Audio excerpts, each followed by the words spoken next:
Swear.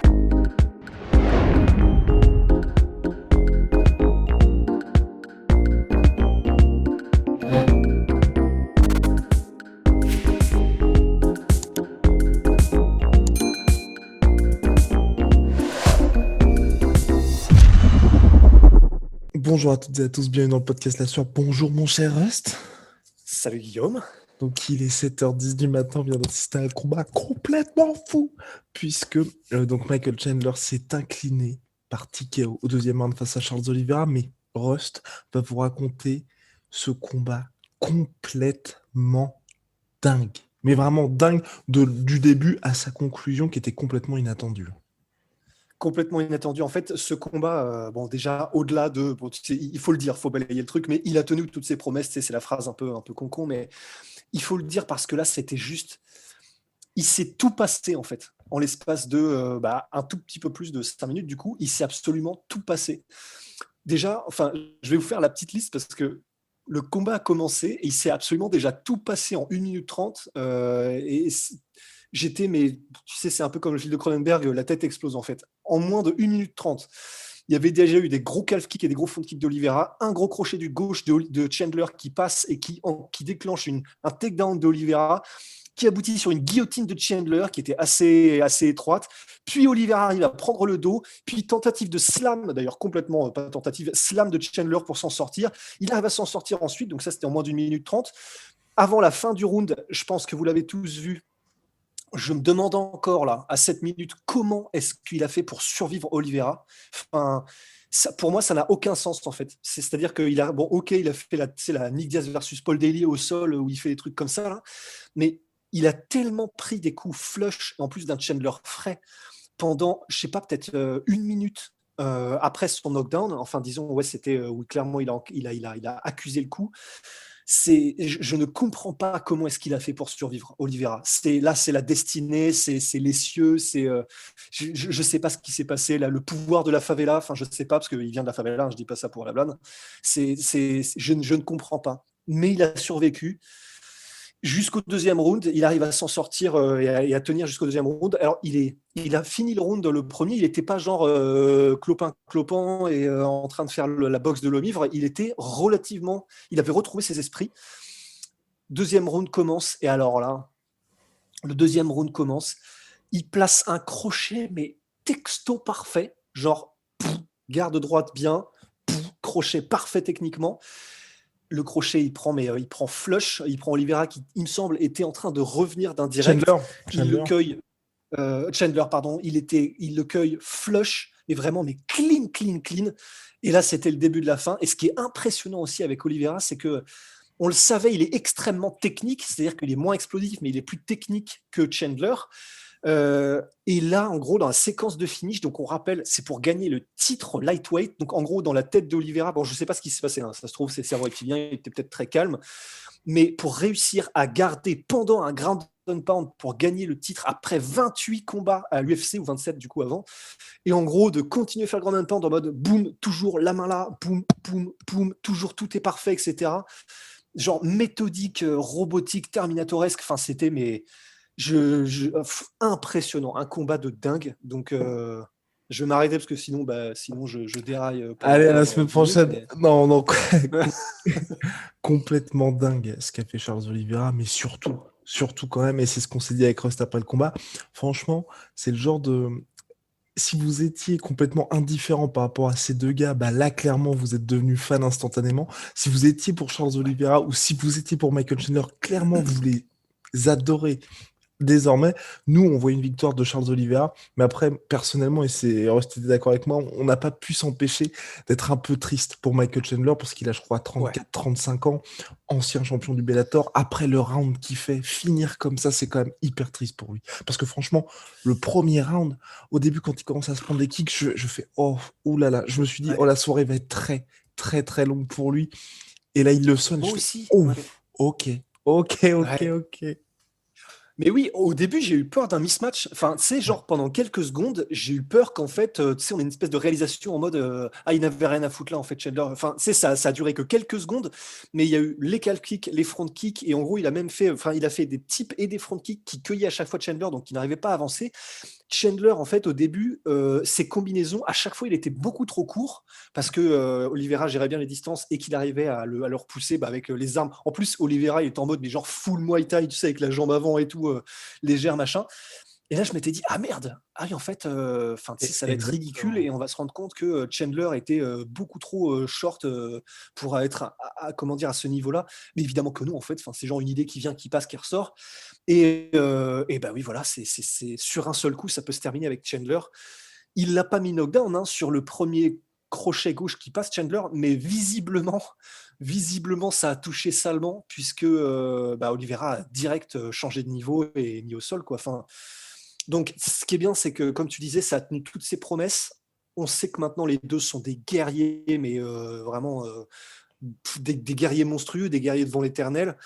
Et en plus de ça, comment dire, malgré la défaite, Chandler, tu sais, il y a vraiment, ça fait partie de ces moments où tu respectes encore plus quelqu'un dans sa manière de prendre la défaite que dans une victoire. Chandler, donc il vient grosso modo de perdre son rêve de toute une vie, quoi, parce qu'il vient d'être mis KO devant des millions de téléspectateurs pour le combat pour le titre dont il a toujours rêvé.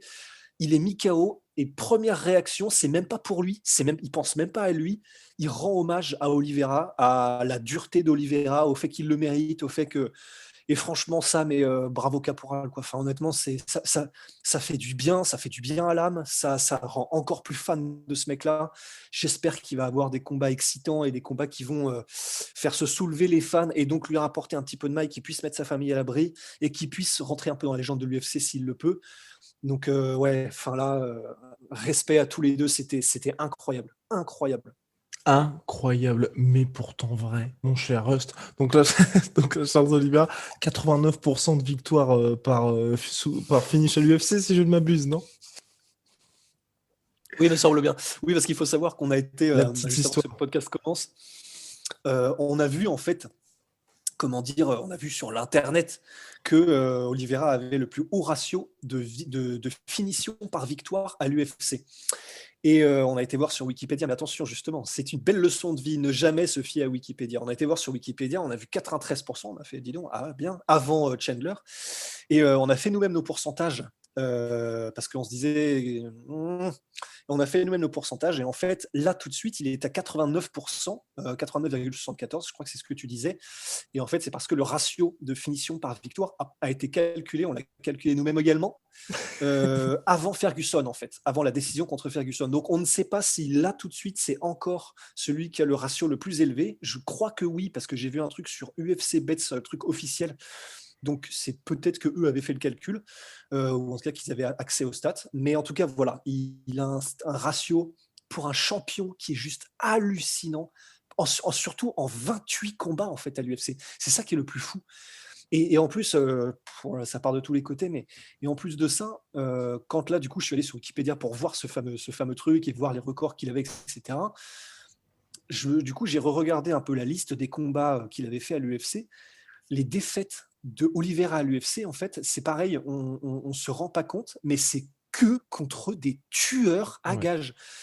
Défaite contre, alors si on revient, bon, Jimmy Paul Miller, Felder, qui est quand même un vétéran, Donald Cerrone, Cub Swanson, Frankie Edgar, Max Holloway, Anthony Pettis, Ricardo Lamas et Paul Felder.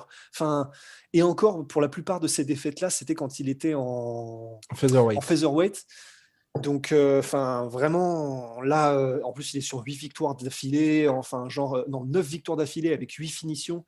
Enfin, là, c'est juste dommage qu'il ne parle pas anglais, parce que là, il gagnerait encore plus de fans et il pourrait encore plus devenir une méga star. Mais en termes martial et en termes d'accomplissement, là, qu'est-ce que vous voulez de plus, hein. Franchement, c'est monstrueux. Il est monstrueux, Olivier. C'est monstrueux ce que fait Oliveira, mais parce qu'il y a un, bien évidemment, on va en reparler dans la semaine et parce qu'on va milquer le truc. Pour Oui. le coup, moi, je suis pas non plus serein pour la suite, pour ses prochaines défenses de ceinture, parce que les craintes qu'on avait ont été un petit peu plus confirmées par Michael Chandler, à savoir que les mouvements de tête, prendre du dommage, tout ça, certes, il peut encaisser, mais il prend énormément Charles Oliveira.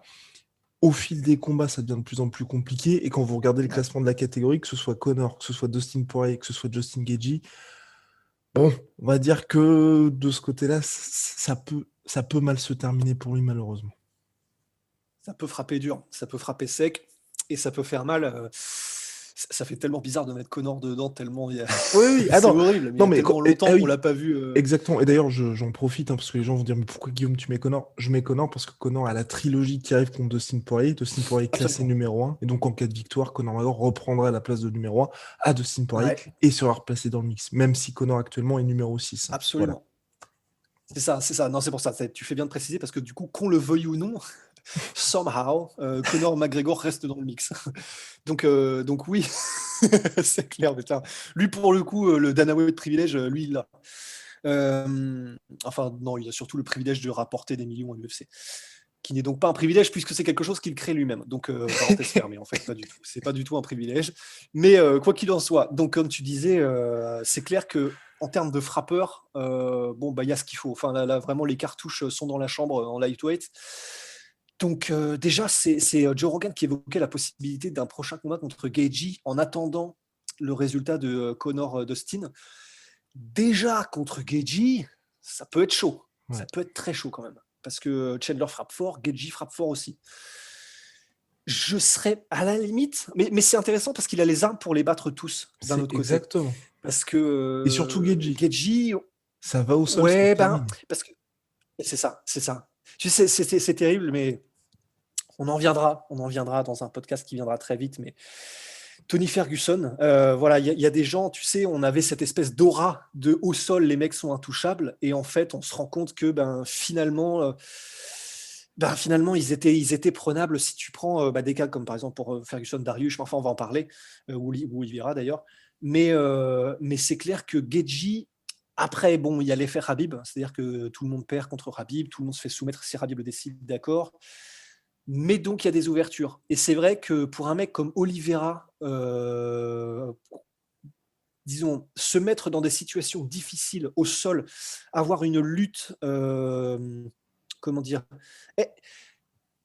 il n'est pas imperméable, Justin Gaethje, c'est ça que je veux dire. Il peut être mis au sol, et au sol, il peut être soumis. Et contre Oliveira, ça peut être très, très chaud, quoi. Donc, Oliveira aurait les armes. Debout, ce serait chaud. Debout, ce serait très chaud. Mais d'un autre côté, je me dis, Oliveira, il a aussi les armes pour, je pense, faire une guerre aussi, tu vois. Je sais peut-être pas contre Gaethje, il faudra voir. Mais il est durable.